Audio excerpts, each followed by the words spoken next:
feet on the mat, and that's what we preach. We preach to these kids to compete in everything. We were successful this year because you have kids that buy into a system. You have a team that's not just a team, it's a team that's a family. They wrestle for one another. If you see how they wrestle, they back each other up. Right? They push for one another, and that's what I'm proud of, and proud to coach these guys. I couldn't do it without my coaches. I'd like to recognize and call up Coach Frank Plefka, Coach Rob Volke, Coach Tyler Pickett,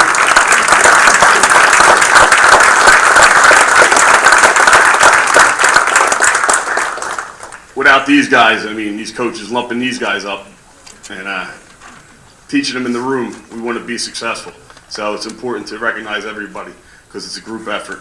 Our team, we were 16-4 this year. We won the Neptune Classic, which is a tournament up in Neptune, New Jersey, 16-team tournament. We were kind of understaffed. We didn't have a full team, but we went in there and we wrestled, we dominated, and we came out as champs. We actually finished the season 16-4. We won District 30 as a team. It's the third year in a row, so we're 3-time defending District 30 champs. We had 5 individual district champs. We had 3 guys take second and 3 guys take third. We had 11 guys advance to the Region 8 tournament, which is an accomplishment. And then we had actually 4 guys going from there to the state tournament. 2 guys took second and 2 guys took third and 1 guy took fourth. So 5 guys placed, 4 guys went to Atlantic City to compete in the state tournament. We're going to call the guys up now just to be recognized individually. We'll go through just in case if not somebody's not here. We'll just go honor their name anyway. So we'll go through the list.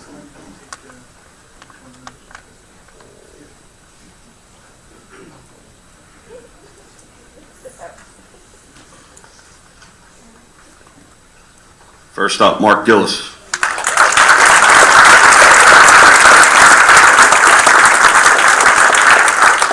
A little about Mark. Mark's district champ, senior captain, advanced to the state tournament, was 3rd in the region. He just signed with Widener. He's going to play football.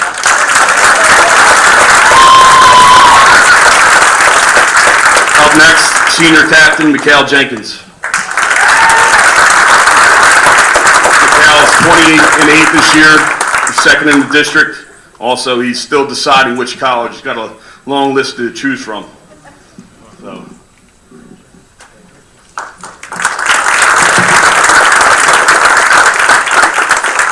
Sheldon Morris. Sheldon won 100 matches this year. He's the first person since Briscoe. So he had 102 career wins. He was 2nd in district, 2nd in the region with the state tournament this year. And he's going to UNC Pembroke to wrestle.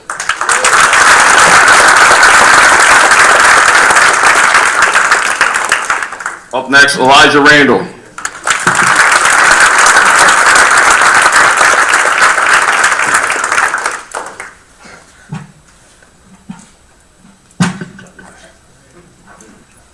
Isaiah Randall.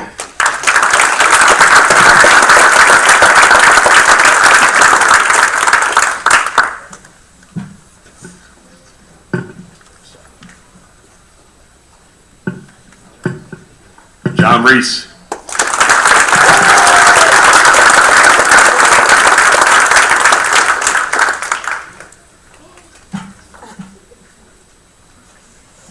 Looking dapper. Joshua Clark. Josh is District 30 champ. He's a 2-time District 30 champ, and also he's ranked very highly in cross country.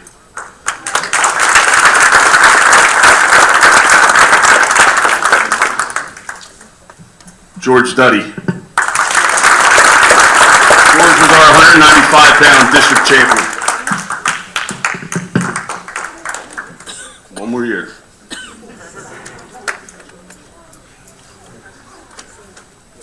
Save up here. Lucas Siegfried. He's a 2-time district champ, region champ, took 3rd in the region this year, went to the state tournament. He's an all-around great wrestler.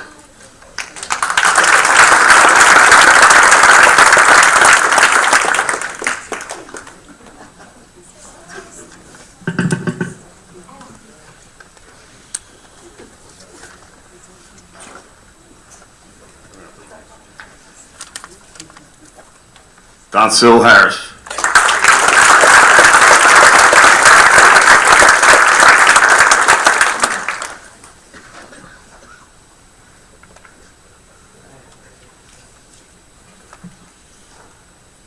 John Villegas.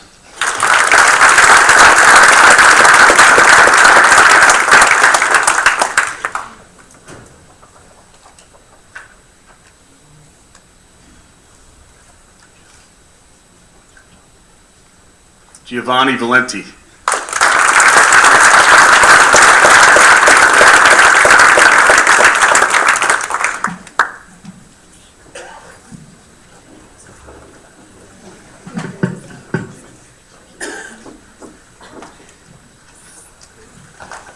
Anthony Treger.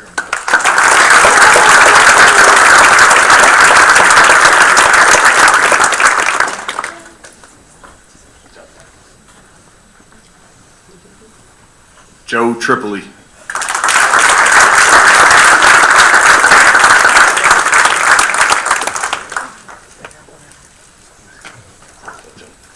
Joe took third in the district, advanced to the region tournament as a sophomore. Devin Starks. Devin went on to take third as a freshman in the district and advanced to the region tournament.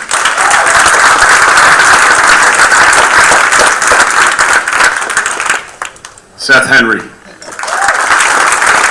was a district champ this year, was second in the region, went on and battled in the state tournament, winning a matchup in Atlantic City.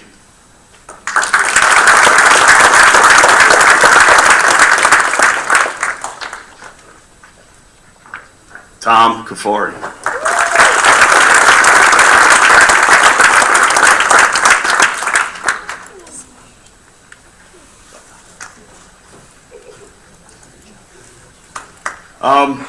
This is your 2014-2015 District 30 champions, 16-4 Neptune Classic champions, Highland Wrestling team.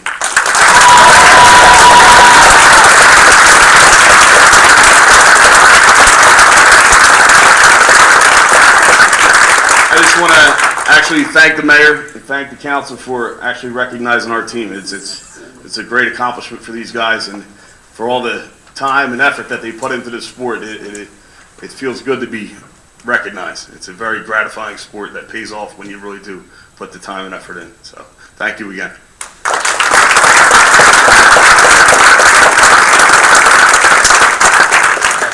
Coach, I think you have an aspiring politician here. But on behalf, of course, of our town council and myself, and of course the 70,000 residents of Gloucester Township, I want to offer my congratulations to you. A tremendous effort. I know I share with Ms. Petit our enthusiasm about the future of this program and the quality of the students that you are. As the coach mentioned, it does take a lot of effort to balance out your scholastic challenges and as well as the challenges of being an athlete. So you're doing a great job. We're very, very proud of you. Thanks for representing our community in the way that you do. 16-4, tremendous. Coach, we're going to have to do something about that 4. Yeah, we strive for excellence here in Gloucester Township. So I know next year we're going to continue moving forward. But to the coaching staff, a lot of time, dedicated time that you put into this to teach the youth of our community a great sport. So thank you so very much. And again, guys, congratulations to all of you.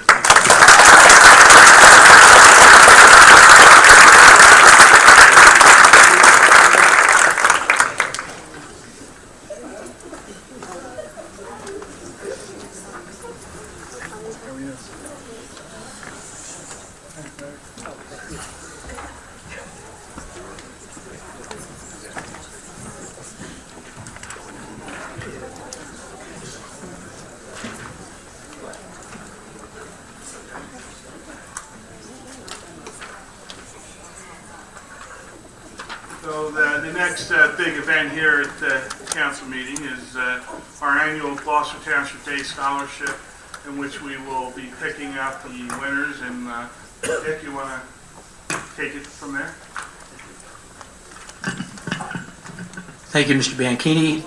My name is Dick Hollinshead. I'm the treasurer of the Gloucester Township Day Scholarship Committee. First of all, I'm really excited to see so many of you here. We can't guarantee that being here helps, but we have some idea that maybe if you can channel you and your family to a particular number, somehow that works. I don't know. I don't completely understand that. We are the Gloucester Township Day Scholarship Committee. That suggests that we have a group of about 20 to 25 of us who raise money to give scholarships to students from Gloucester Township. We've been doing this now for about 30 years, and it's been incredibly gratifying to us because we get to see so many different people and we get to help so many different students through the work of our committee. I'd like to say that I see a lot of familiar faces. Were any of you out here on Saturday at our 5K run? I don't know if I see any runners in the group, but we do a lot of activities, including a 5K run and a number of other activities designed specifically to raise the money. But we also try, by having activities, to provide opportunities for this community to kind of come together. Gloucester Township is a very large community, both geographically and, as you heard the mayor mention, 70,000 people. So it's hard to really think of Gloucester Township as a community, and yet we are. We have many things in common, and one of our goals as a committee is to try to foster pride in the community by having a lot of these events. Enough about that, though. We're here to give out scholarships tonight. And the only thing I want to do before I start focusing on that is I would like to introduce the people who are on our committee who are here tonight. Many of us are wearing these cute red shirts. Somebody told me it was time to get new ones. But let me just read off the list of people who are on the committee. I'd like, as I call your name, to just stand, hold the applause till the end. I just think it's important that you recognize everybody. Our chairperson is Harry Morgan. Our honorary chairperson is our mayor, Dave Mayer. Judy Gore is our secretary. Committee members are Tina Britta, Judy Calabrese, Debbie Carr, Mackenzie Carr, Chris Disick, Chief Harry Earl, Joan Eller-Hinsky, Bill Fagan, Linda Jankowski, Ron Jankowski, Sandy Love, Suzanne Moore, Orlando Mercado, Patricia Price, Jasmine Robinson, Christina Rohrer, Anita Rowland, Michelle Traeger, Louise Tachak, Judy Weiserth, Debbie Wolf. We have a round of applause for these people.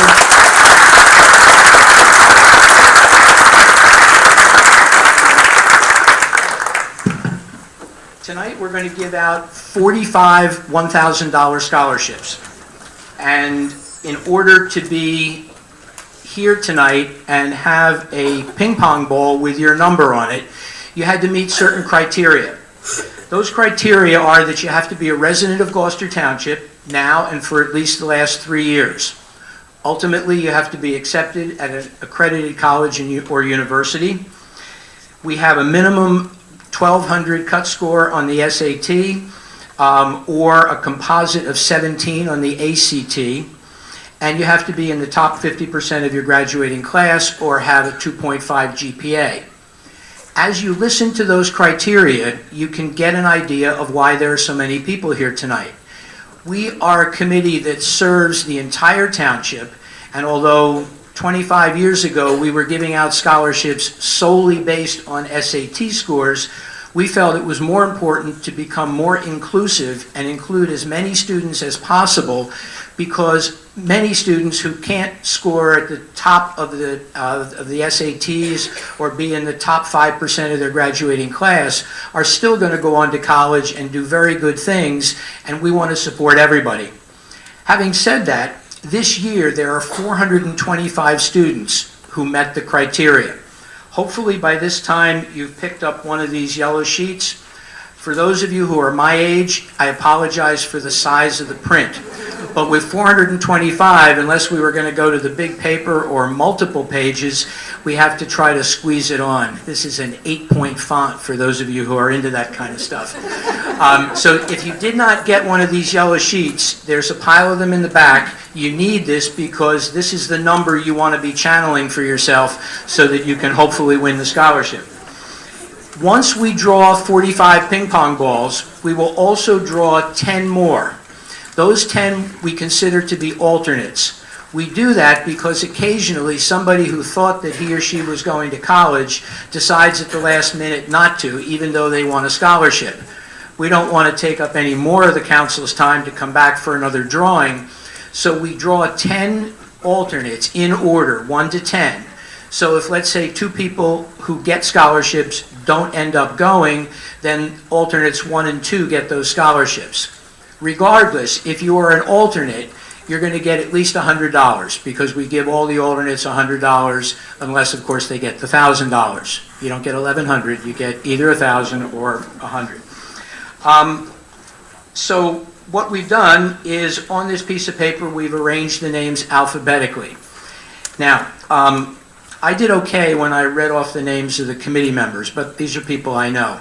I'm going to mess up on names. I apologize up front if I mispronounce your name. I also will apologize if we misspelled your name. Sometimes that's not my fault, even though I'm the one who types it. Sometimes it's your fault because penmanship is not being stressed as much as it used to be when I was a kid. So if we made a mistake, either me or you, it isn't going to matter, even if it means that you're not in the order you would have been if your name had been spelled with an E instead of an A, and it moves you down and the number is wrong. We're going with the numbers that are on this sheet, okay? Everybody needs to understand that up front. We don't want any unpleasantness or people who are upset about that, and we wrote that at the very top of the sheet. So those are the rules by which we're going to play. Finally, I just wanted to mention that we are in our 30th year, and last year when we gave out scholarships, we hit the $1 million mark. This year, by giving out 45 scholarships in the amount of $1,000 each, we're going to have given a total over 30 years of $1,045,200 in scholarships to students from Gloucester Township. It's not just Highland, Triton, and Timber Creek. There are parochial schools. We send out applications to all of the schools, to the guidance departments. This year we have received applications not only from the public high schools, but also from the technical school, from Bishop Eustace, Paul VI, Gloucester Catholic, and several others who have students from Gloucester Township who happen to go to those schools. So again, we're trying to be as inclusive as we possibly can be. I do want to also pay a special thanks to the council. First of all, for letting us be here tonight. I told Mr. Bianchini we know how to pack a room, but I think the wrestlers had a lot to do with that as well, and we certainly extend our congratulations to them. But it's nice to be able to do this in public. I also want to mention that specifically, the mayor of Gloucester Township has always been a staunch supporter of our group. This group started with former Mayor Ann Mullen, whom some of you may remember. 30 years ago, she started the Gloucester Township Day Scholarship Committee. And since then, Sandy Love, Cindy Rawhatton, and now Dave Mayer have been our honorary chair people and have been wonderful in terms of helping us in terms of our various activities. I've probably done enough talking with one final comment before we start pulling ping pong balls, and that is that we're not in school, so it's okay to be a bit rowdy. If your number comes up, you got to do more than smile. Cheering is perfectly okay. Any reasonable kind of response would be greatly appreciated. So please keep that in mind. We're not in third period biology right now. We can have fun. So, Mr. Mayor, would you like to start the honors?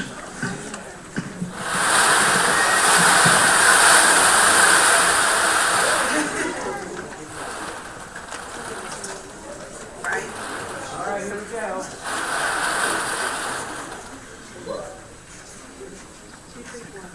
The first number is 224. I apologize. I hope that person wasn't here. I'm sorry, 234. Number 234 is Taylor Lydell from Highland. Okay, now, okay, we don't have the money right here. But first of all, congratulations. We will be awarding these scholarships in public on Gloucester Township Day, which is June 6th. But I'm so happy that the first person and hopefully every other number we call is here. But and we would like to take a group picture of all the students who win at the end. But it is perfectly okay for you to come up here. Thank you very much. All right.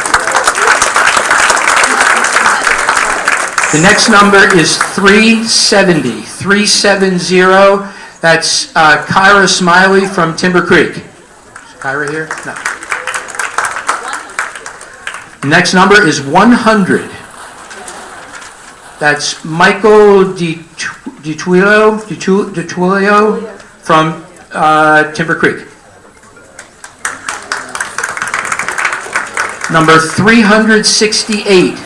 That is Stephanie Sikander from Timber Creek.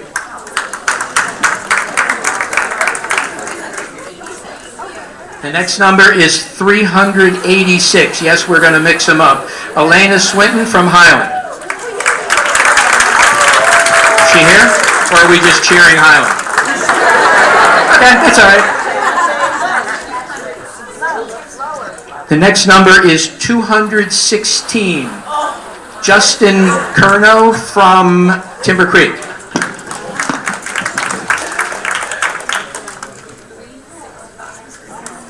We're back up to high numbers. 365. 365 is Eliza Schultz from Camden County Technical School. The next number is 213. Emma Kelly from Timber Creek. Emma, congratulations. All right.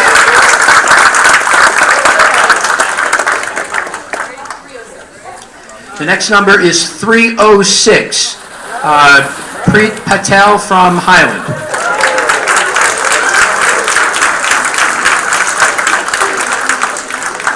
The next number is 41.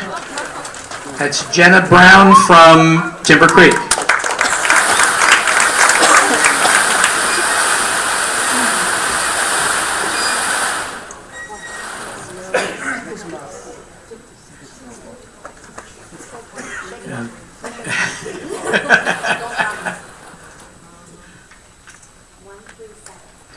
$137.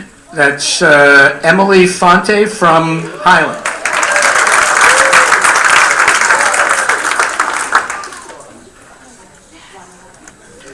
$111. That's Valerie Dramas from Timber Creek.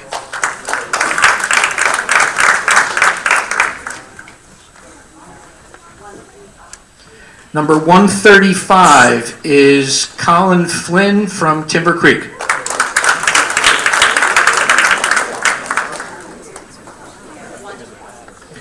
$120 is Jared, wait a minute, 120, Elizabeth Earl from Highland.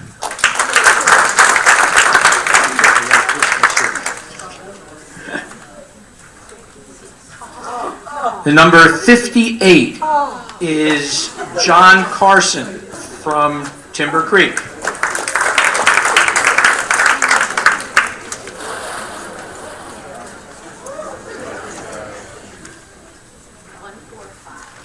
Number 145 is Michael Garber from Highland.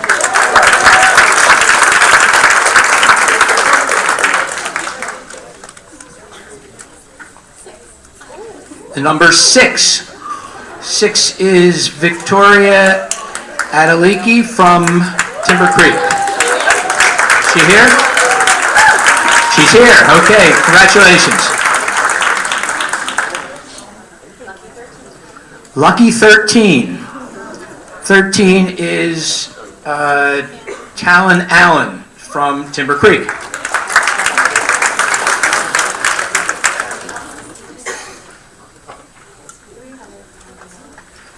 $399 is Alexis Trainer from Timber Creek.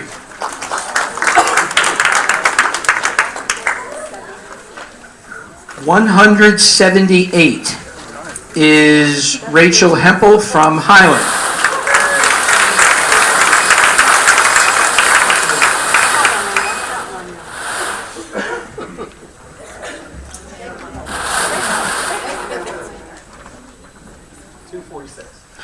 Number 246 is Jenna Mariotti from Timber Creek.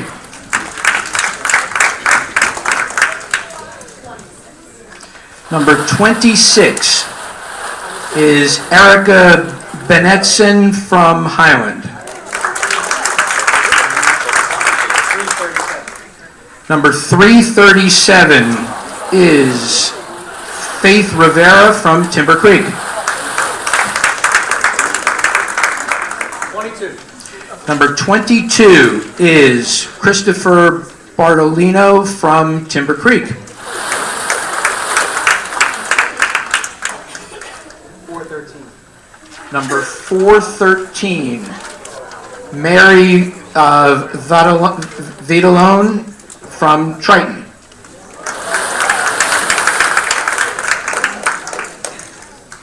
409.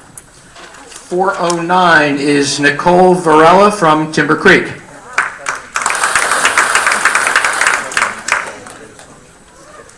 286. Number 286 is Joshua Matt from Timber Creek.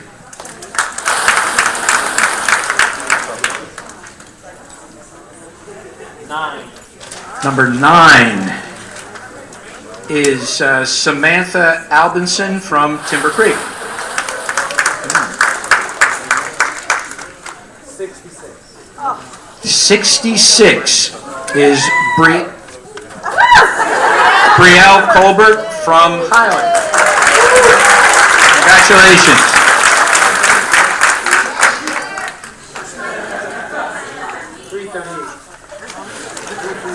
Number 338 is Jason Roberts from Triton.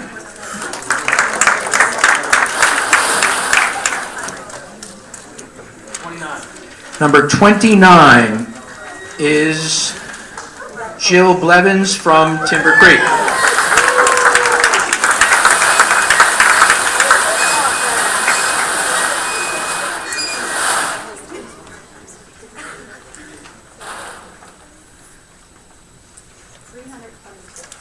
322 is Nicole Perfield from Timber Creek.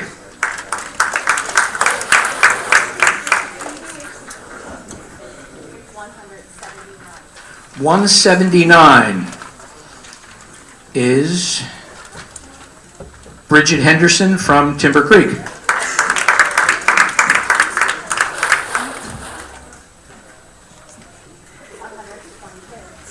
123, Jenna Yulo from Timber Creek.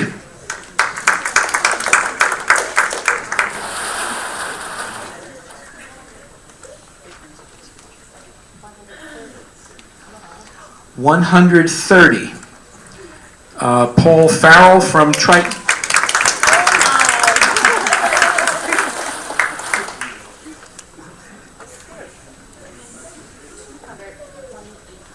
228 is, escaping me here, Samantha Leos from Timber Creek.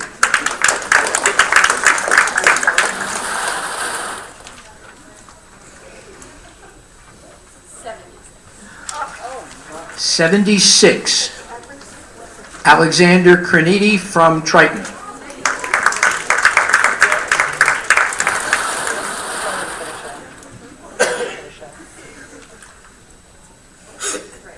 33, Stephen Bowman from Highland.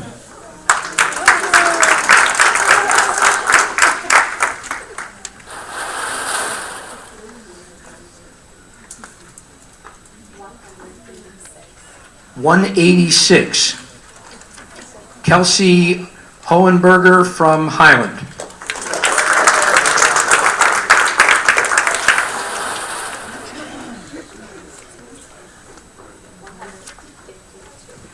152 is Diana Giacobbe from Highland.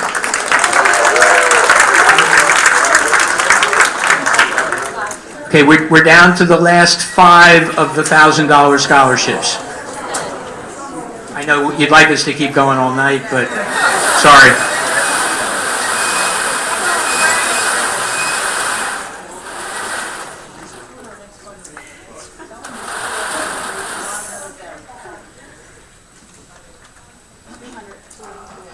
$244. Gregory Marquez from Highland.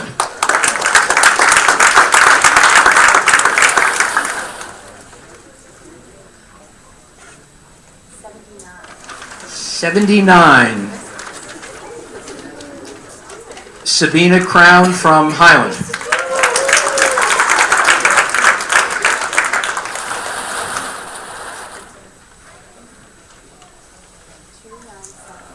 $297 is Kelly O'Neill from Paul VI. She here? Congratulations. We have 2 more. $258 is Brianna McKenzie from Highland.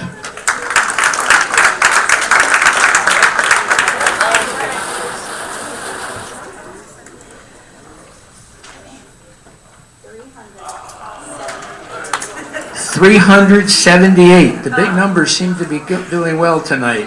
That's Selena Soto from Gloucester County Christian School.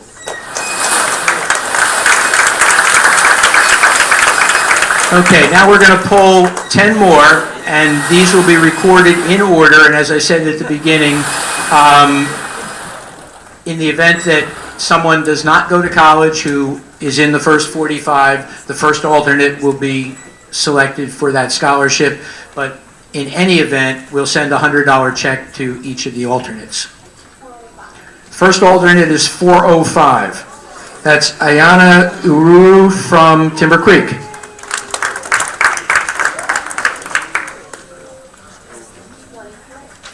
Number 23 is Christian Bautista from Highland. Next number is 314, and that is Alexis Piddock from Camden County Technical School.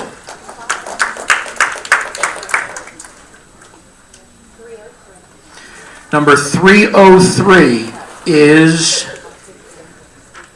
Dhuru Patel from Timber Creek. 125 is Erica Evans from Highland. Congratulations. 343, and that would be Jeremy Roloff from Triton. 331, I know, Christian Reese from Highland. These big numbers, I'm not quite sure what's happening. This is unusual. 247 is Joshua Marrero from Timber Creek. We have 2 more alternates. 289 is Shannon Mullen from Timber Creek. And the last alternate is 346, which is, I'm going to mess it up no matter what I do. I'm so sorry. Can I just say Olenka? Yes. And leave it at that, from Timber Creek? Okay. All right, before we wrap this up, I just wanted to say again that we really appreciate all of you coming out. I hope we haven't kept you here too long, because I know you all have a lot of work to do tonight in preparation for school tomorrow. We have 2 big events still coming up, and what we do every year is in September we look at our total treasury. And whatever's in our treasury in September, we give that out the following June in scholarships. So we keep no money from one year to the next, except we want to be a year ahead. So that means to get more scholarships, we need to make more money at our various events. May 1st, we're having our first Coach Bingo. Some of you who like to play bingo, there was a flyer on the back table. It looks like this. We're holding it on May 1st at the Glendora Fire Hall. Tickets are $30. A lot of good purses. I was actually there. I can't tell you much about the purses except that I paid for them. But the ladies on the committee say they are very nice purses. So if you're interested, they are also on our Facebook page. And according to Chris, I'm supposed to ask you to like us on Facebook. Now you can tell by the color and not so much of my hair, I'm probably not a Facebook person, and that would be true, but many of our people are, and we have how many people? 154 likes. We have 154 likes on our Facebook page. So find us and like us on Facebook. And if you didn't pick up a flyer, or if at the last minute you want a ticket for this, call Highland High School and ask for either Judy Gore, either one of our Judys, Judy Gore or Judy Weiserth. Judy Gore is in the main office and Judy Weiserth in the guidance office. They can put you in touch for tickets. But our culminating activity is June 6th. That's Gloucester Township Day. It's right outside here at the park. All kinds of rides, vendors, you name it, we've got it. And on that evening, at around 6 o'clock, all of the winners will be invited to come to the Gloucester Township Day, and we'll present them with a certificate in front of the entire township that is there that day. So this is not the last time we'll see some of you. For those of you who didn't make it, I'm really sorry, but for those of you who did, it's good to be have put yourself in a position to be able to get the scholarship by doing the work you needed to over the last 4 years in high school. So again, thank you very much. And with those people who either won or were an alternate, if you could meet right in the back by the right in the back of this aisle, we'd like to get a quick picture of you so we can put it on Facebook or something. So again, thank you all very much. Appreciate you coming.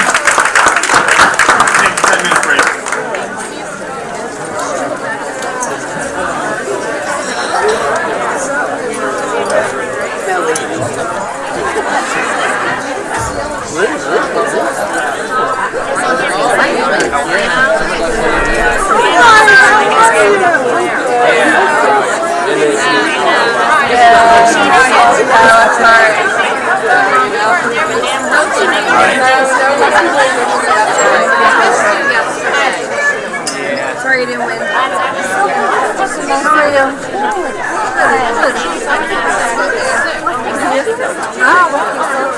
Yes. I mean, look at the rest of them. The little blonde they play shark tank. Yeah, I don't like that. I remember when you won. I texted Mike right away. You're graduating, huh? What are you playing?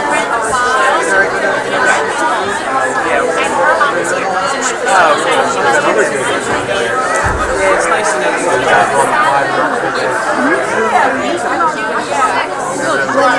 right.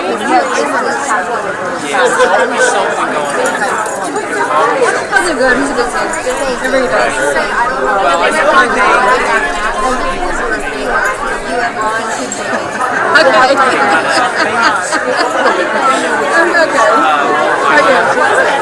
Busy. Come on now. Here's Evan's guy's permit. He's driving me absolutely insane. His wife could drive 3 minutes. It's not driving my car. He drives his sister's car. He thinks he's driving my truck. It's not happening. No. Right.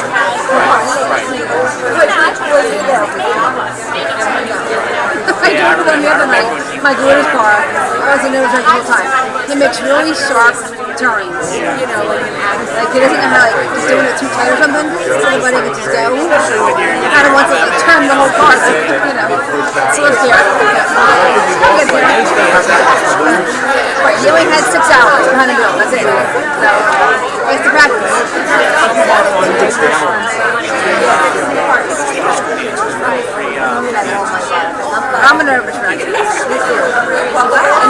kids are both out together, gives him more of a nervous wreck. So I'm calling my daughter while she's driving his car. Are you okay? Did you get where you had to be? I'm like nuts. Oh, yeah. Huh? I think he did in my house, probably. I think. Yeah, she'll be 22. She'll be 22.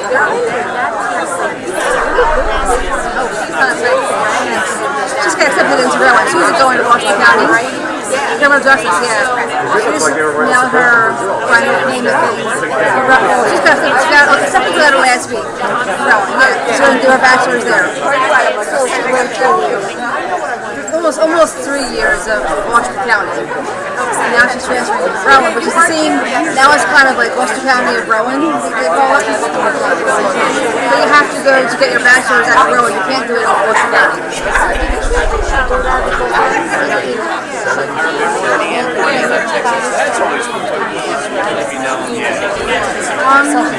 It all depends because absolutely.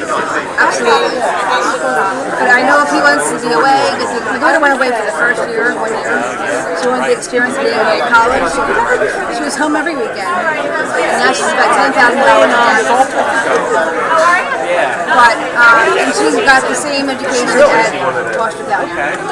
Transferred out after the first year. It all depends what kind of student he is. My daughter was an average student.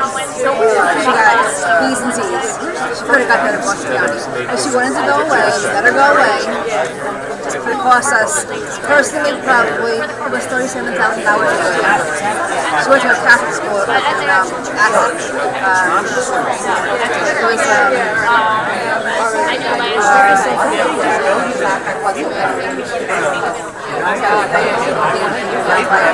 it's an Aston PA.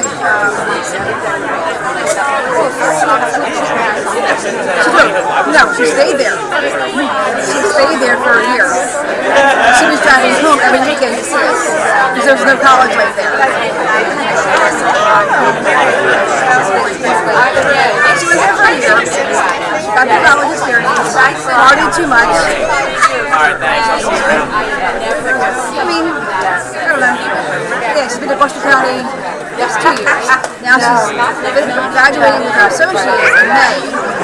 And then she starts next fall, probably 2 more years. But a year, the semester she has left. For a bachelor's, yeah. She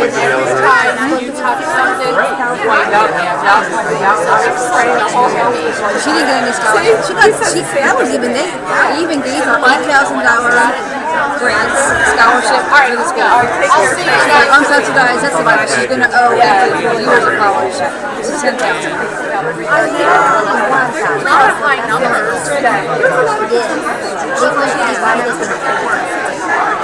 This is for the 4 years. Well, you figure the trains a lot from Belmar and Runnymede, so the Belmar they can't apply. So you're only getting such a small percentage. Now, can you do that any other way? It's like, all right. Hello. How are you? Good. Good to see you. Good to see you. How's my other son doing? Oh, he's doing great. He's doing I'm great. going to get some cool air. Yes. He's so busy. I get a hold of him. He's going to come over and show me next time. 2 more years. Oh, good. All right. He's doing fine. Oh, good. Good. Oh yeah, that's right. It's going to be a very big thing for you guys. How much is it a year? 66. And you got to figure out how much you're getting in grants, scholarships.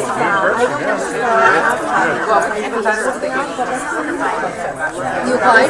Did you apply faster? Well, you'll hear from it. Yeah. You gotta start until the fall.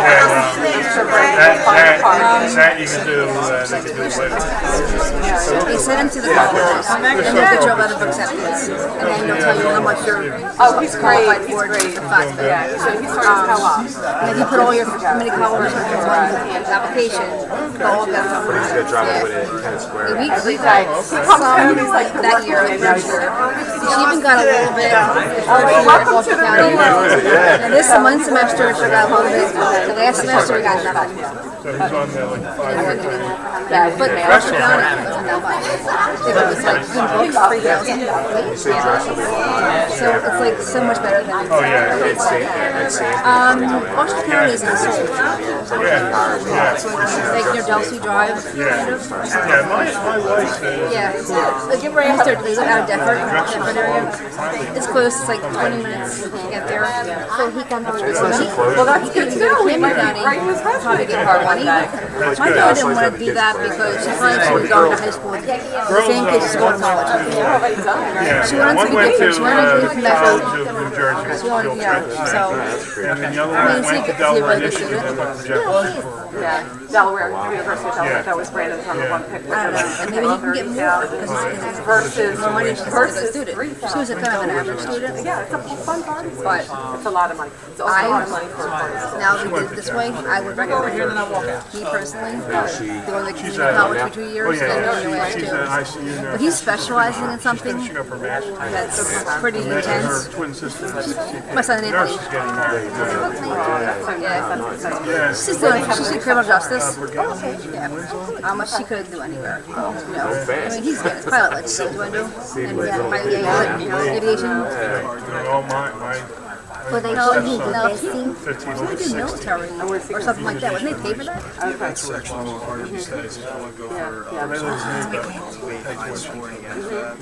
No, but not only that, he has to become an officer. He has to have Spanish speaking in order for So I them to gave play him the number. That's the number I'm going to each one of them, to be fair. Absolutely. I have 6 sisters. Yes, I have 6 sisters. Yeah? So there's 7 girls? And 4 boys. So I We're have going to be that for a long time. 9 of us. So there's 11 of us. So you're from, I didn't know you were from a family that big. I have 2 brothers and 6 sisters. Yeah, I yeah. mean, maybe you can Yeah, you poor thing. I some of know. the things you need that you don't need to be there for 2 years in community college. And then transfer to get your major stuff done for 2 years at some university, whatever you have to do. It's so crazy. You're going to save so much money in the first year. Oh my God. Yeah. You're paying something. I mean, you don't have that kind of money. Next year we'll have You know, I don't want her starting that starting her life out, her career, and like, you know, $60,000 debt or more. Yeah. You know what I mean? I didn't want that burden on her. And I work when she was flying there. There's a lot of burden on us. You get any breaks. We're always stressed out about making that money. And she was stressed out about us not making the payment. We're locked out. It was really tough. So if he can get what he has to do, yeah, at a community college, 2 years, let him do it. Then find out. And then do his major stuff. I work for food. Thank you so much. That 2 years is going to save you a lot of money. It really is. It really is, yeah. Because I was like, oh my God, how we should do it. I pay off my house, I don't want to pay finance. You're going to be in debt, and so is he. Something like that. To find out if you can do the 2 years as a community college. Mayor tour? In there. That's the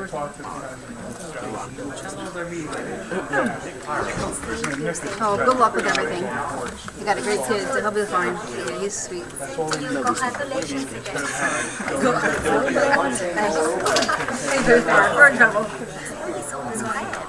It's reddish blonde. He was when the baby. He's a baby. He was like it would get like white. He's gotten darker. I just got older. My husband was that white, with that like but he was his age. His color now. He's dark. So his brother though, my husband's brother, is like that. Blonde, eyebrows. Oh yeah, congratulations. He was wrestling. Yep. Thank you I hate it.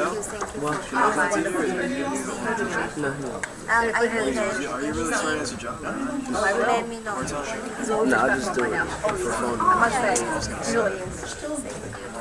It's delivered them. They took it too comfortable. And You get it for a job? Hey.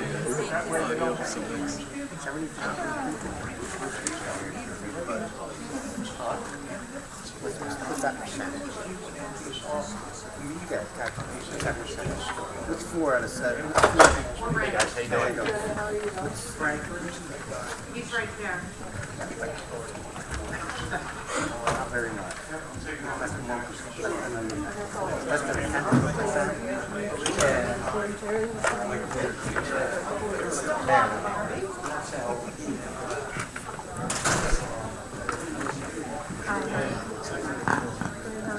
We're going to call the meeting back to order, please. Can I have a roll call?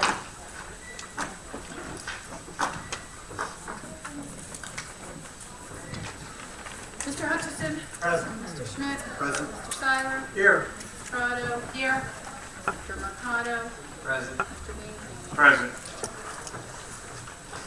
We'll have the first public portion. Anyone wish to speak on any agenda items only, please raise your hand, come to the microphone. Pete?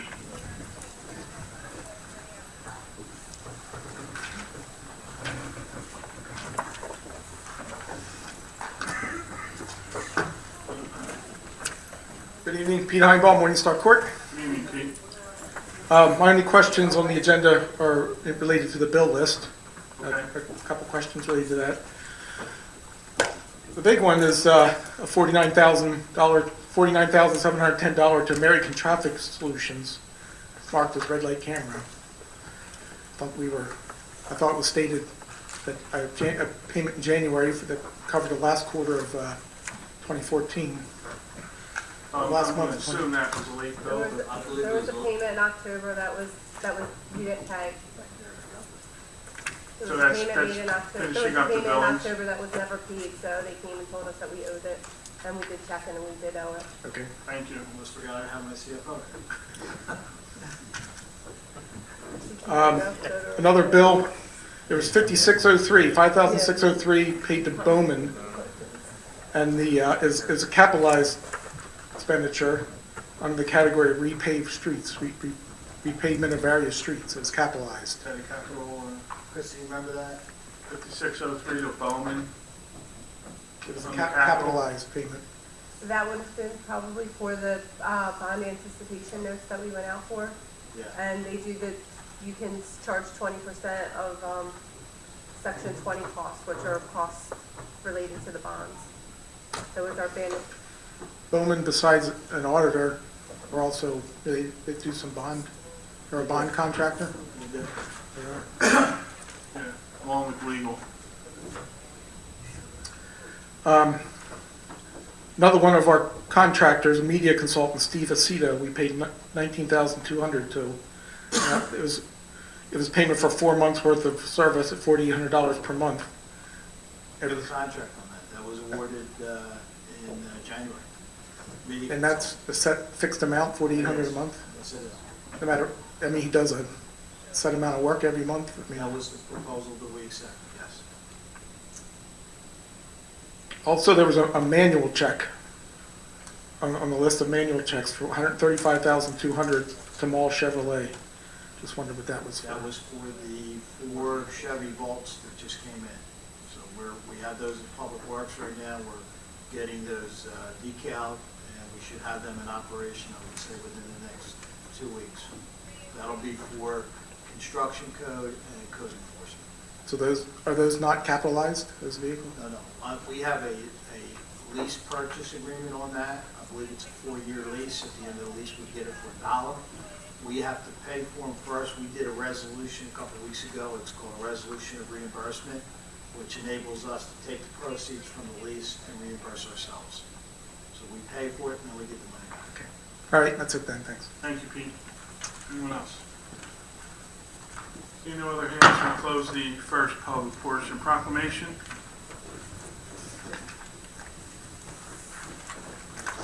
Whereas distracted driving is a serious life-threatening practice that is preventable, and whereas distracted driving can result in injuries and deaths to all road users, motorists, pedestrians, and bicyclists.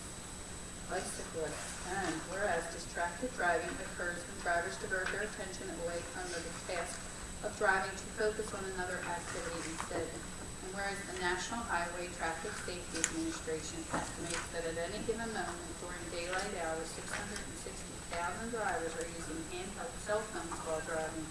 And whereas the National Highway Traffic Safety Administration further estimates that thousands of people are killed each year in distracted driving crashes and nearly 500,000 people are injured. And whereas the state of New Jersey will participate in the nationwide distracted driving 2015 crackdown from April 1st to the 21st in an effort to raise awareness and decrease driver distraction through a combination of enforcement and education. And whereas the national slogan for the campaign is "You Drive, You Text, You Pay." And whereas a reduction in distracted driving in New Jersey will save lives on our roadways, now therefore the mayor, David Mayor, and council president Glenn Meany of the Township of Gloucester declare their support for the distracted driving 2015 crackdown, both locally and nationally from April 1st to 21st, and pledges to increase awareness of the dangers of distracted driving. Bid report? Two 2015 Chevrolet Silverado 2500 Crew Cab with plow equivalent. 2016 Chevrolet Extended Cargo Van dedicated CNG or equivalent. 2016 F550 four-wheel drive dump truck with plow and spreader. 25 cubic yard leaf vacuum. 20-yard rear load packer. Dump truck for asphalt with plow and spreader or equal. 32-seat passenger transit bus. Stormwater sewer camera, asphalt roller, cut and remover. Motion to accept the bid report? So moved. Second. On the question, roll call, please. Mr. Hutchison? Yes. Mr. Schmidt? Yes. Mr. Seiler? Yes. Mrs. Estrada? Yes. Mr. Mercado? Yes. Mr. Bianchini? Yes. Ordinances. These ordinances are of first reading. Ordinance O-15-08. Ordinance of the Township of Gloucester, County of Camden, State of New Jersey, adopting the College Drive redevelopment plan in accordance with NJSA 40A local redevelopment and housing law. As this title states, this ordinance will allow the township to adopt the College Drive redevelopment plan. Ken, anything to add to that? No, nothing to add. Can answer any questions. Motion to approve? So moved. Second. On the question. Roll call, please. Mr. Hutchison? Yes. Mr. Schmidt? Yes. Mr. Seiler? Yes. Mrs. Estrada? Yes. Mr. Mercado? Yes. Mr. Bianchini? Yes. Next ordinance, O-15-09. Ordinance amending Chapter 79 of the Code of the Township of Gloucester entitled Gloucester Township Towing Ordinance. Dave, you want to talk about this ordinance?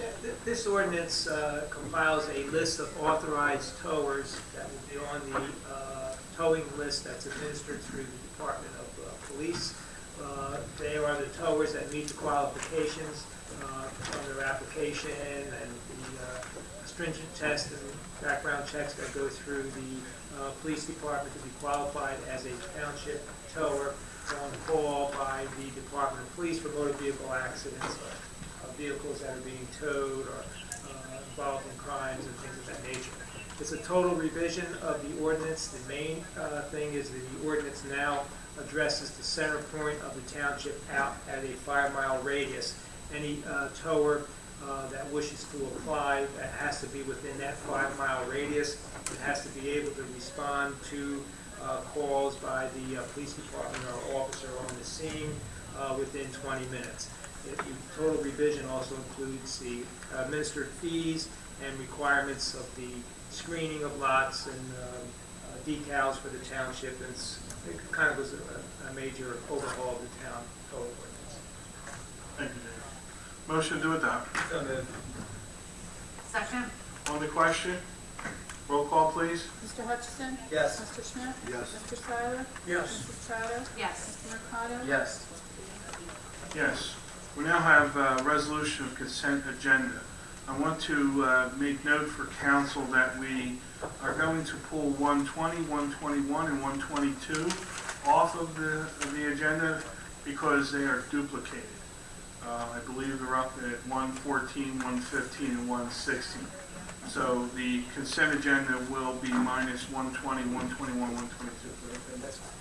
So I would ask council, if any of you have any other resolutions to pull off the consent agenda, let me know now. Otherwise, do I have a motion to accept the consent agenda minus 120, 121, 127? I'll make that motion. On the question, roll call, please. Mr. Hutchison? Yes. Mr. Schmidt? Yes. Mr. Seiler? Yes. Mrs. Estrada? Yes. Mr. Mercado? Yes. Mr. Beankin? Yes. Regular agenda. In the regular agenda, we will start off with a public hearing on the 2015 calendar year budget. Tom, is there anything you want to add to that? This budget contains total appropriations of $56,384,893. The amount to be raised by taxation is $39,944,899, and that is the same amount that was in the 2014 calendar year budget. So there was a zero increase on the tax levy, amount to be raised by taxation. Just so the public knows that we had a subcommittee that met with Tom. The subcommittee was myself along with along with Tracy Trotto, and Orlando was part of that. However, Orlando was unable to make the subcommittee meeting, so Tracy and I met with Tom, and we discussed the budget. We went over various items of the budget. Not only were we concerned with budget items that may have gone up this year, but I also asked Tom to focus in on areas where we may have spent more money and he is budgeting lower than what was spent. And so we had, I thought, a great discussion over an hour or 2 hours, and in which we shared a lot of our concerns from council to Tom, and he shared with us the whole method of meeting with the directors and getting their input, and over time hashing out the differences in the budgets in which him and the mayor put together, along with the input from all the directors and managers of the township. So with that, and I'm going to let Tracy give us her thoughts, I would recommend to the township council that we, after the public hearing, we move to push this budget for adoption. Tracy, you have anything to add? No, I think you said it best. I thought it was a very thorough meeting, that we had gone over a lot of different questions that we had and line items, and I thought Tom was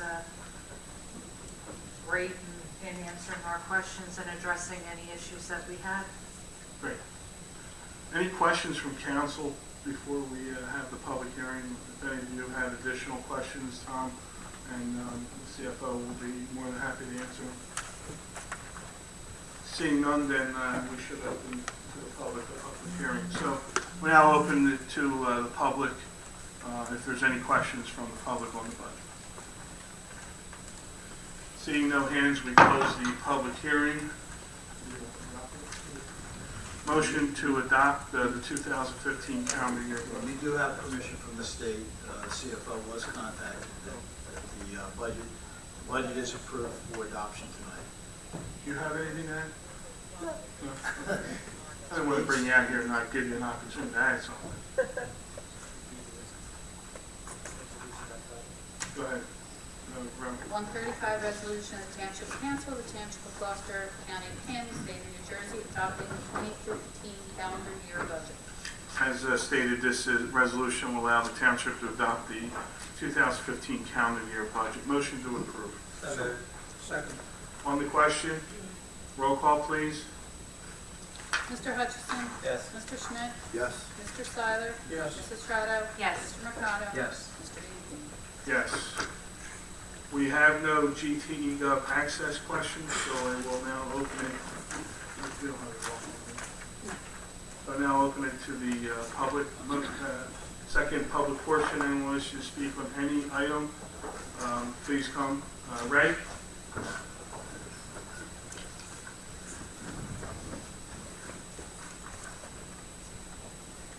Good evening, Council. Ray Polidor, Ariel.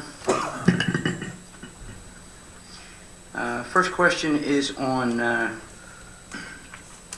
Resolution 1504-124, shared service agreement, GTMUA. First question on that is there any funding going back or forth on that in the shared service agreement? 124. Yes. What is it? Is in the shared service agreement? Is it? It's a global agreement. Right now, I know that, but I'm not sure what the question is. Okay. Is it just a shared service agreement? There is no funding at all going back or forth? No, they have to be separate. This is, again, I've explained before, they have an audit. There are two sections to the audit. One is the sewage side, the other is the solid waste side. This is the solid waste side, it's separate from the sewage. Okay. And how would you describe what the certain activities are in the details of the resolution or the on the agenda on this? It says certain activities. Any more Global detail? agreement, the activities would be the collection of recyclables, glass bottles, cardboard, the collection of grass, the maintaining of the compost facility. Certain activities are ordinary functions. Yes. Okay. Absolutely. All right. On Resolution 123, authorizing advertising of bids for mobile camera surveillance trailer. Could you tell us what that is? I have to defer to the police. Okay. Sure. It's an item, we currently have a surveillance camera trailer that we put in certain, either in the parks or hot spots or during public events that allow us to conduct surveillance. It's a very useful tool that we've used on numerous occasions, and it's such a useful tool that we're requesting to get another one so we can expand our coverage. And this one will even be solar powered, be able to be put out much longer distances for longer lengths of time and whatnot. Thank you. And while Deputy Chief is standing, I wanted to say thank you to Deputy Chief, Chief Farrell, Police Department, and the detectives. There's been a rash of activity, not just in the area, but very close in proximity to my home. And the Gloucester Township Police were phenomenal. The detectives were phenomenal, and great deal of police work was done, and some folks were apprehended that tried their luck at the other side. So I wanted to thank the police and your detectives. Thank you so much. Thank you, Ray. Last item is, what is the cutoff time for eGov email that would make it to the meeting? I think it's 6 also, don't they? Okay. Might I make a suggestion in lieu of technology? I know that there's great difficulty with the live stream. Sometimes it has its issues, but in the technological world to which we are having folks being able to watch the meeting live, they can't participate. In the same way that we're doing the eGov, is there any function that this township exercise that you have in technology that could allow somebody to instant message a question while watching a live stream to get the township and the residents more interactive with the meeting as it goes on, utilizing a live stream and not being able to ask a question while it's playing? I think there's probably some way that the township could perform that and that folks could participate. Just a I'll thought. ask our business administrator to look into that.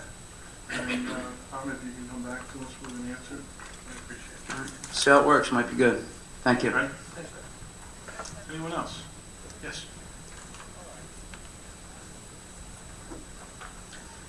Evening, Mr. President, Council. Robert Kolakowski, Lincoln Drive, Glen Oaks. I've got one question concerning the shared services agreement with the Gloucester Township Municipal Utilities Authority. In the information provided in the agenda, they included the authority's capital budget and capital improvement plan, fiscal period ending February 28th, 2016, for the solid waste operations. And one of the line items is vehicle GPS for $10,000. Anybody have any details on the functions of the GPS, the number of vehicles? I think the purpose, and Tom, if you can add to this, the purpose of that is the ability to know where in the vehicles to know where they are. If they have emergencies or whatever, that people are already out there, they can move their staff around by knowing exactly where they are. I know we have used that in the past. The police have it. They know where all their vehicles are at any time during the day.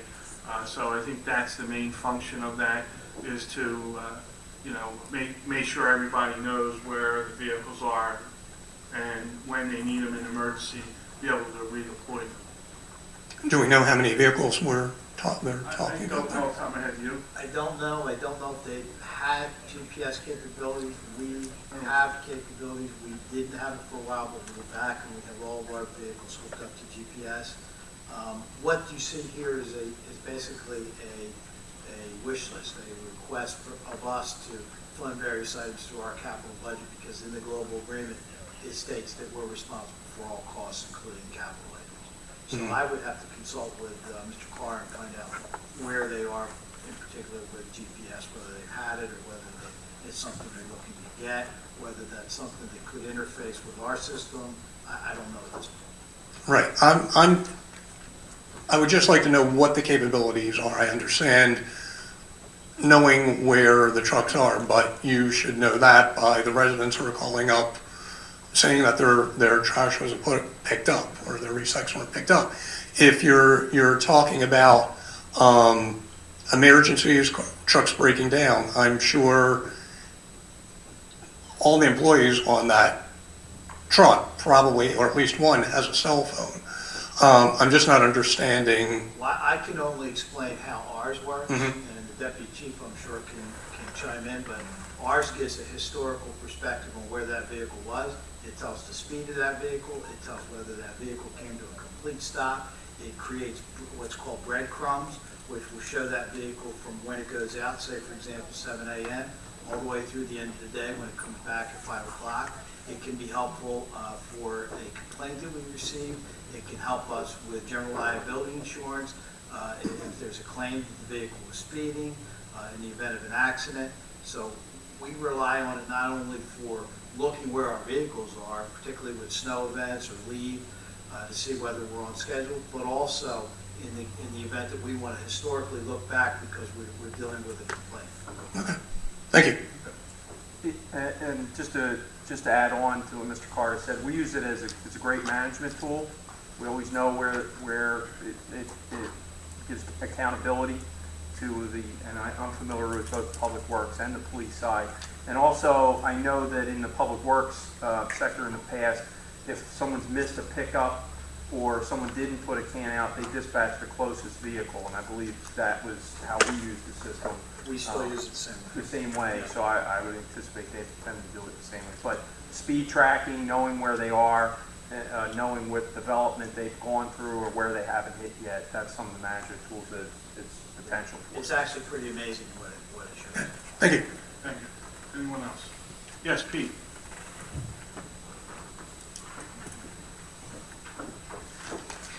Behind Wall, Morningstar Court. I could probably just kind of drum up a few budget questions just so our CFO didn't waste a trip here if we wanted to do that, but I'll pass on that. Of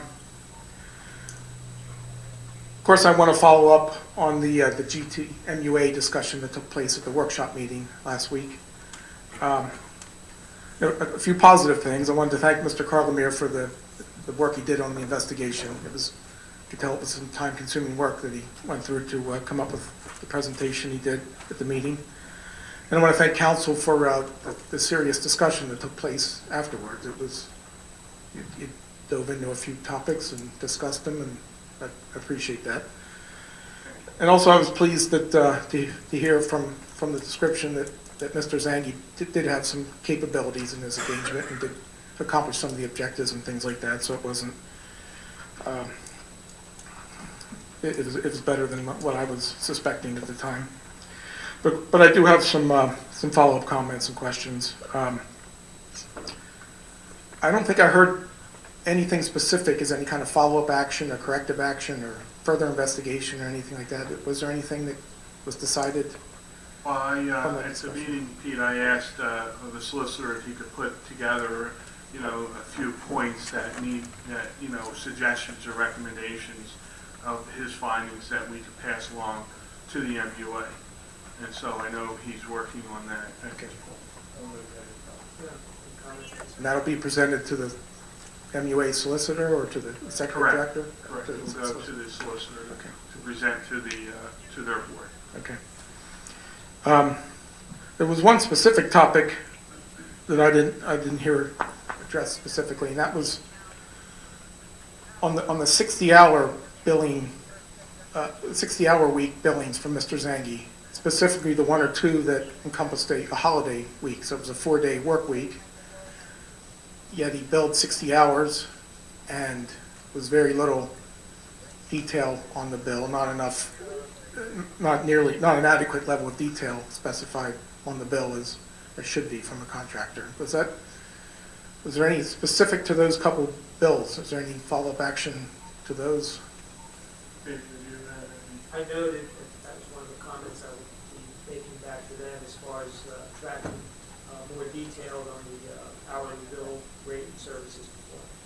60 hours in a week, that was excessive. And that would lend, But a lot. yeah, for a holiday week especially, and especially when it's not documented properly, like a contractor should. But that leads to some deeper questions, like who's approving these and how are they getting paid, and the whole board approves, MUA board approves the bill list and apparently isn't asking the right questions, especially these large amounts that were being billed. I think that's the next questions that the solicitor will ask their solicitor to take a look into. Okay. Also, Mr. Council President, you mentioned the possibility of some kind of internal audit being conducted. Is that going to be further considered or anything? Well, again, I think once Dave comes back, or our solicitor comes back to us with those items, that may be one of those items that we ask them to take a look at. Again, it's their call, but we can ask them or make those recommendations. And that also, to me, leads to a deeper issue, and that is one of the top priorities of the financial professional in that organization, or the controller, whatever the title is to set up internal controls and enforce them and see that they're being followed. And so it's not just that that some invoices were approved that should have been scrutinized further. It's deeper than that. It's that a financial professional who was hired may not have been adequately qualified for the position, for not setting up these basic fundamental controls that a financial professional needs to set up in an organization. Well, I think the bookkeeping and the lack of the utilization of the system led to some of those issues in which why they got the services from that vendor is to correct them, and now they are correct. My concern, and I think the concern of council, is making sure that those things don't reoccur, and that they are having oversight by the new executive director and by the commissioners, and making sure that those items are followed and followed appropriately.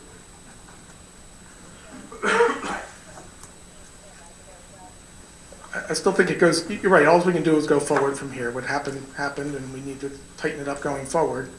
But part of tightening it up is the hiring process. We can't just hire someone's friend or someone who,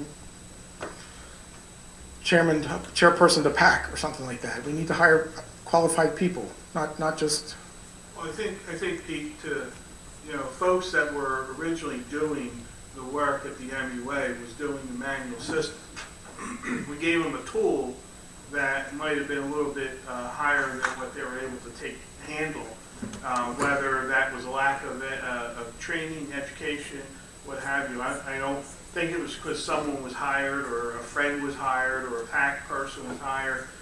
It was a situation in which they weren't utilizing the tool and for many reasons, and now that tool has actually been able to replace people in which we did not have to rehire at a savings of $200,000 plus per year.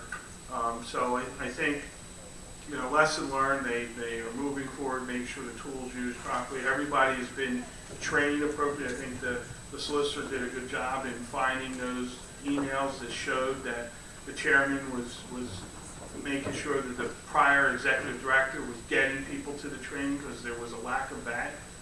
So I think, like I said, I think there's lessons learned, and I think they're moving forward.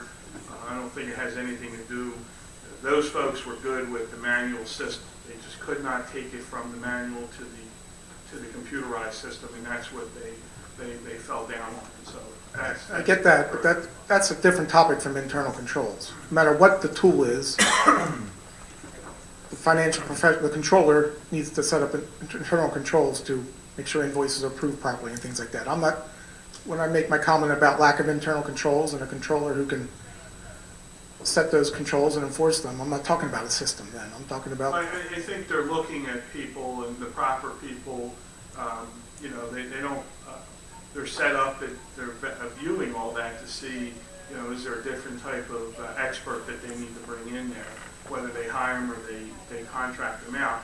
That will be how they're going to make sure that all the policies and procedures are followed so that you don't have situations where it sort of got jumbled up there. Okay. Another comment that was made during the course of that discussion last week, I think a question from council was asked, I think to Mr. Carlemere, something to the effect of, do we have any recourse or oversight or authority over the MUA? And the response was something like, was basically no, except appointment power.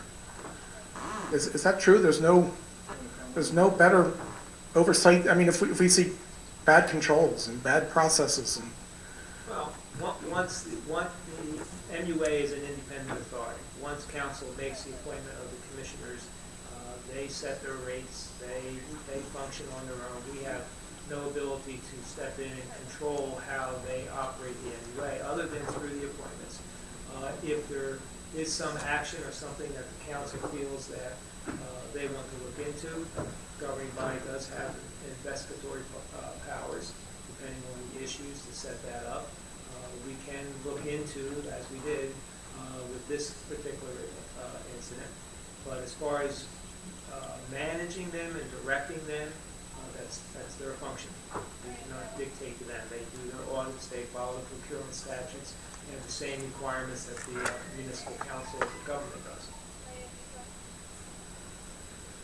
Does anyone have that authority? Does like the CCMUA or state of New Jersey, or is there some board in the state of New Jersey? There are statutory regulations that are there that are not being followed, and the state and a municipal governing body has certain authority, but they're not following the statutory requirements, such as the procurement statutes. If they weren't following that, they were making appointments, and then you'd have some issues not only at the municipal level, but at the state level.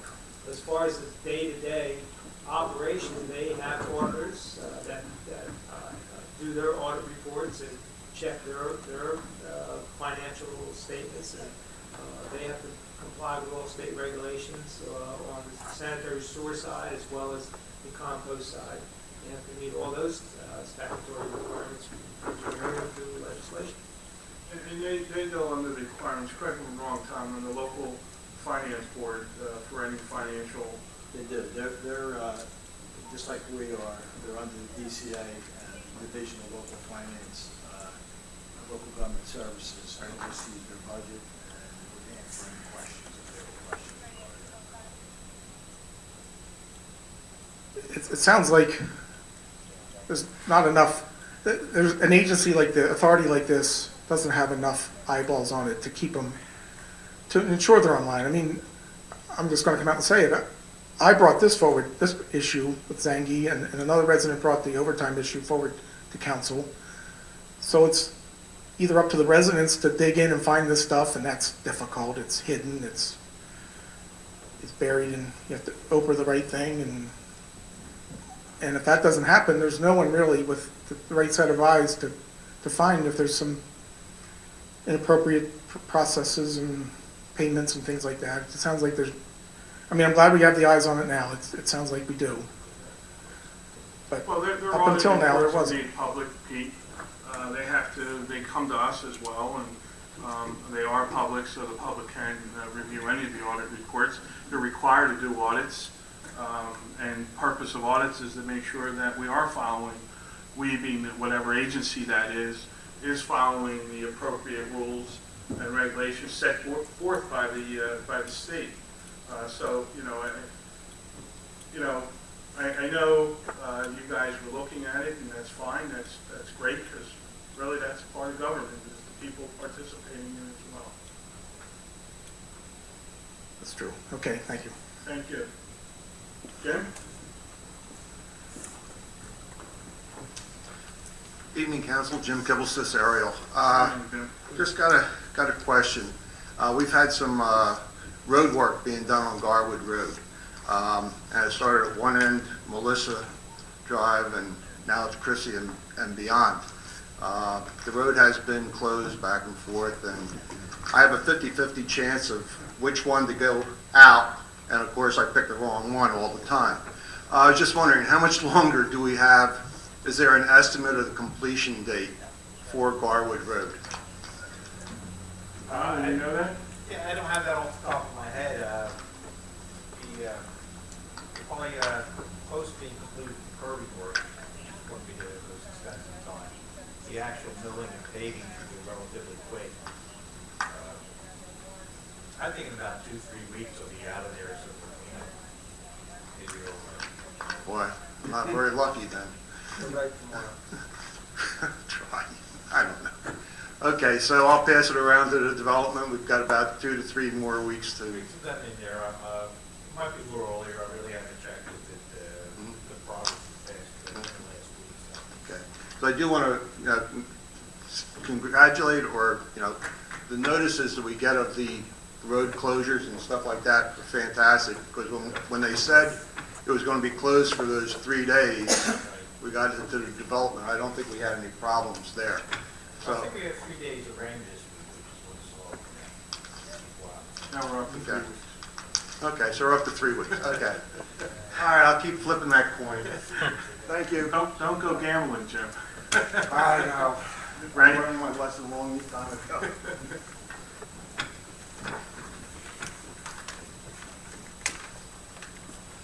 Hi again, Council Ray Polder, Ariel. Just to follow up on Pete's question. During the inquiry that was done on the GTMUA, and I apologize, I missed the workshop. I'm really not into the workshop thing. Mr. Benson's overtime, my understanding was that in that inquiry, that was found to be okay. The terminology used in his contract was found to be legally acceptable. Well, the contract, which was, 201 to 206. yeah, so that contract had in it that he was allowed to acquire overtime and be paid for it. Yeah, it was a very generally written contract, very sketchy or not as detailed as these contracts that followed that contract. But it specifically said, if I remember, you are entitled to each and every benefit of all employees receive under this contract. So that's all it said. So then he, during that term of that contract is when his overtime was billed. And he billed on his time cards. His time cards had, each time card had the actual event, where he was, why he was called out. He filled it out and he signed it. It was each one. When the new contract came out in 2007, they specifically, the next contract also, because I asked for the last 3 contracts, the next contract and the current contract specifically says in bold print, a much more detailed and lengthy contract, and it says no overtime permitted by the executive director. Now, in the time frame of that, the overtime hours that were accrued, did you take note as to whether that was before the new contract or after the new contract? The term of that was specifically in the 20106 contract. There was no overtime earned under the sheets, because they gave me printout sheets for each year, or each contract term, 01 to 06, 07, 11 through this current. he gave me a printout that shows all the hours of Benson and what he was qualifying. All his overtime was earned in that one contract. There was no overtime earned in the subsequent contracts. And those loopholes had been changed since. That's correct. And now, and I'm just questioning, and of course I'm of no legal mind, when they compared his contract to those of all other employees, all the other employees were also salaried? I didn't secure contracts of the other employees, but in speaking with the solicitor and Mr. Benson himself, it was indicated that all employees that were there, that were salaried or hourly employees, it might have been the only salaried employee there, they specifically, there was overtime earned by other employees also. But his contract said, benefits are, you earn all benefits as any other employee. And like I said, of not a legal mind as yours, but to make a comparison to a high-ranking superior who's a salary and an hourly employee doesn't sound like a whole lot of thought went into. I agree with you, and that's most likely why in the 207 contract, 5-year contract, and the current 5-year contract, it specifically addresses in detail what are your benefits and what are not your benefits. And they specifically said, probably to close that loophole, no overtime is earned. It's specifically, I went from a 2-sentence paragraph to probably a 4 or 5 paragraph as to what you can receive or not receive as a benefit. One of the other things, and I haven't attended a lot of GTMUA meetings, I find more excitement here, but one of the questions that come about in the MUA meetings were I guess the lack of accurate bookkeeping on the so-called copay reimbursement. Very informal handwritten notes as to who paid what, who paid something back of the employees. And Mr. Bianchini, the other night we were asking those questions. And it's really, I mean, I've seen 3rd and 4th grade children do better paperwork than that. I think that should change, and from my sense of going through all the work that was performed on the Edmunds system and as to what they were trying to accomplish, I would tend to think you won't see handwritten notes anymore. Everything should be computerized and generated in that fashion. Because ironically, and I know it wasn't myself, some folks that had opened that information, it was bad. It was really bad. It was comical to look at handwritten notes, carbon copy with cross-offs and writing over top. It was really poor. And I guess it would go to Mr. Heimball's question about the oversight. I mean, if the wolf continue to watch the sheep, the wolf are going to do well, and they're doing very well. So by whatever means we can sharpen that up. I mean, we're talking about a big entity that does a lot, not just for our township, but other townships that bring their refuge and compost and the things that are coming into our town. It's quite a responsibility, and it should be handled responsibly. All those, Ray, how they handle payroll, from time cards that are handwritten or that are stamped to now having the ability of fingerprinting and making sure the right person is documenting, all that is now all part of that change that took place with this Edmunds system. Okay. My next question is simply, as we saw only in the patch this week, that the premium outlet malls have announced several stores opening. After speaking with Mr. Palumbo this week, the 5-year abatement was requested, has not been granted. Is it a fact that if that is to be considered, that 5-year abatement for the premium outlet mall, is the protocol that it does come before council and voted on at council and will be at a public meeting? Has to come here. Okay, with an August opening of any or even one of these stores, when could we expect council to schedule that abatement hearing? Well, the application has to go to the assessor, then the assessor puts it on our agenda. So it's at the discretion of the... Once he gets an application in by the code, he has to prepare it and send it in for approval. Once he evaluates it, makes sure all the requirements under the state statute, tax laws are met for the abatement program, he then has to put it on a resolution here for our approval. So we could theoretically have retailers moving into that outlet without the reassurance that they're going to have this abatement. Does that sound right? I can't answer that. But would it be safe to assume that the abatement proposal or acceptance by this body would come before any of these retail stores occupy even the first place? Could be, or it could be right after, depending on Is it how. tied in, Dave, or does it have to be tied in with the, My understanding is it comes in before. It would come in before. I guess just trying to think back over the many years, I've seen it come in after approval. But it has to come through the tax. We'll see in August, right? All right. Again, thank you. Thank you. Pete?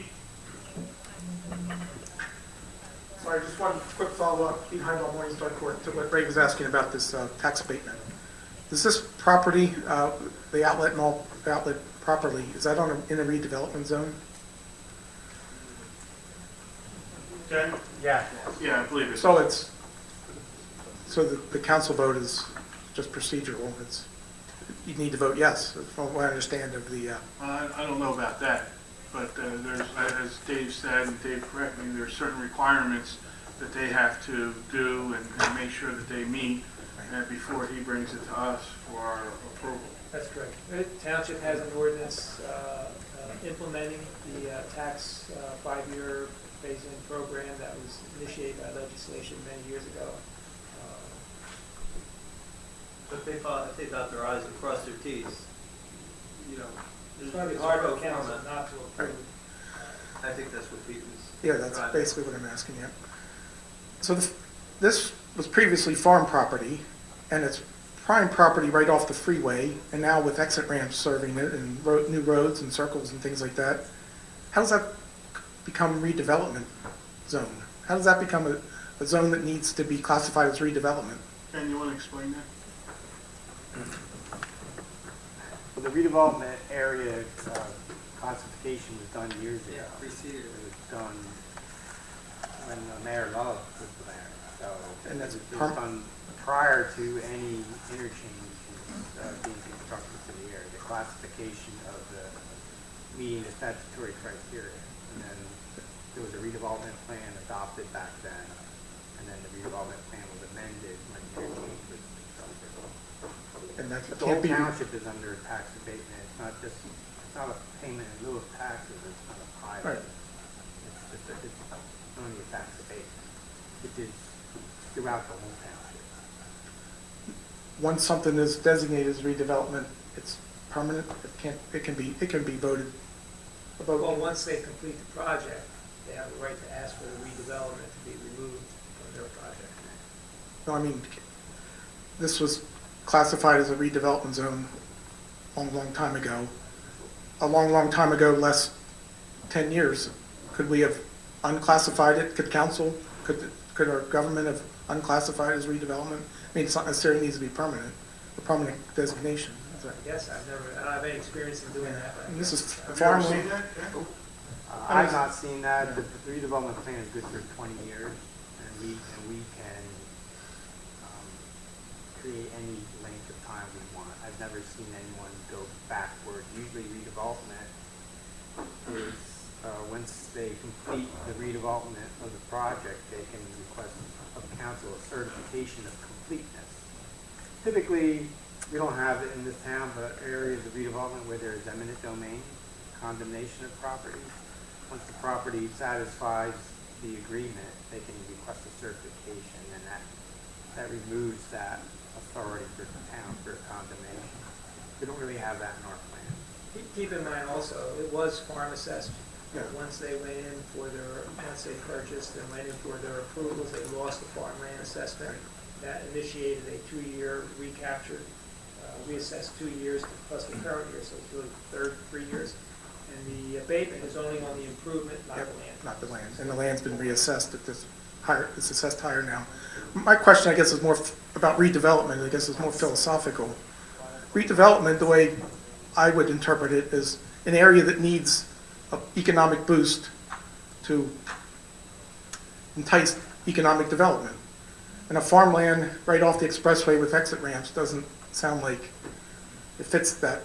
Yeah, but those That extra definition. grants came after the fact. Yeah, I mean, So prior to that, there was no exit ramps, so that redevelopment area wasn't an area that someone may have wanted to invest in. So, redevelopment helps bring businesses into your township. And we've been very successful in Cross Keys Roads with it.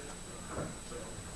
If I can add to that, Ken, doesn't that term redevelopment, going back to my redevelopment days, underutilized as well?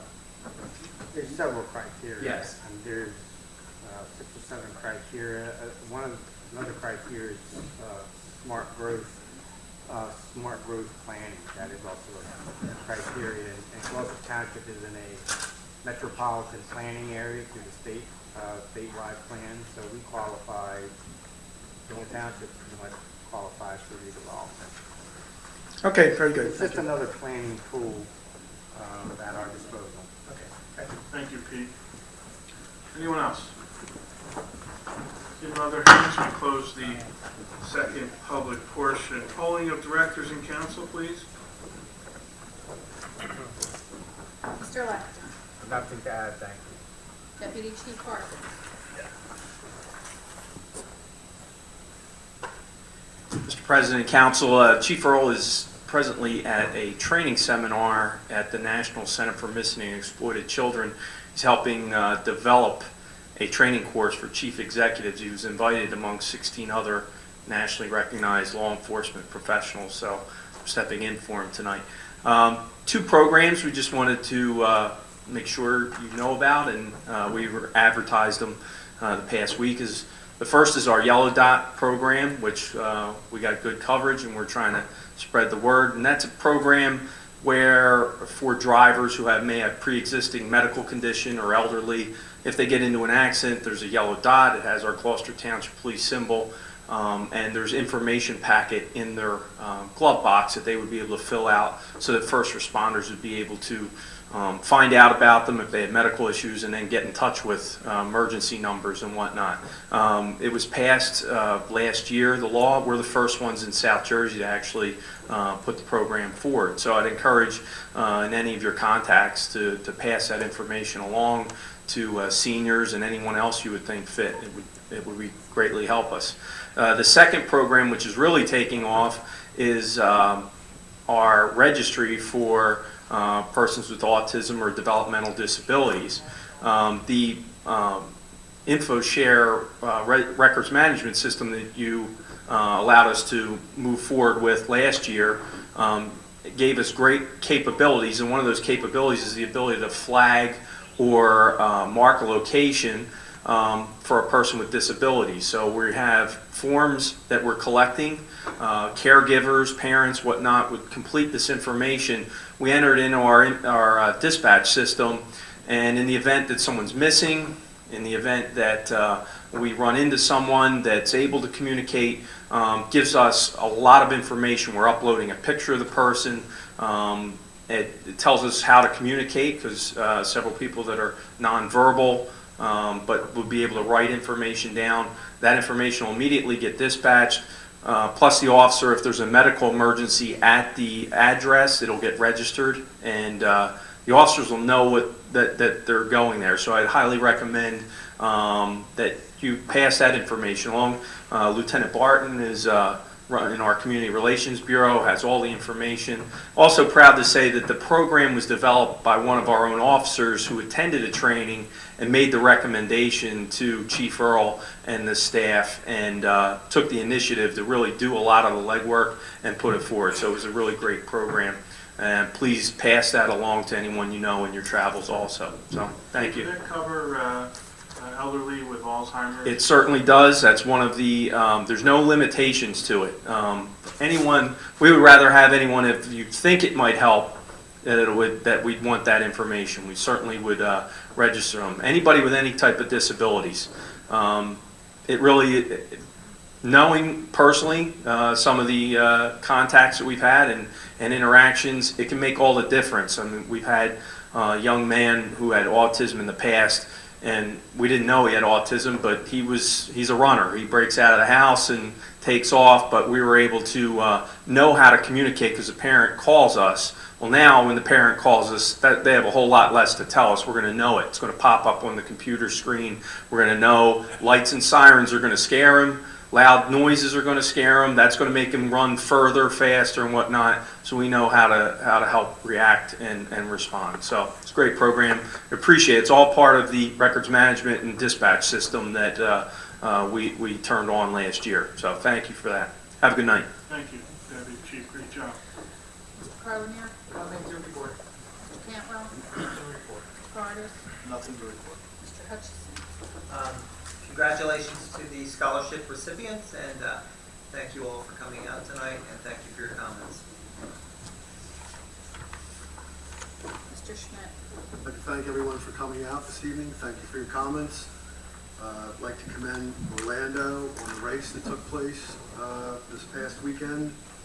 You could see by the recipients tonight, his work is well thought out, noble, and needed. Thank you, Orlando. Mr. Seiler?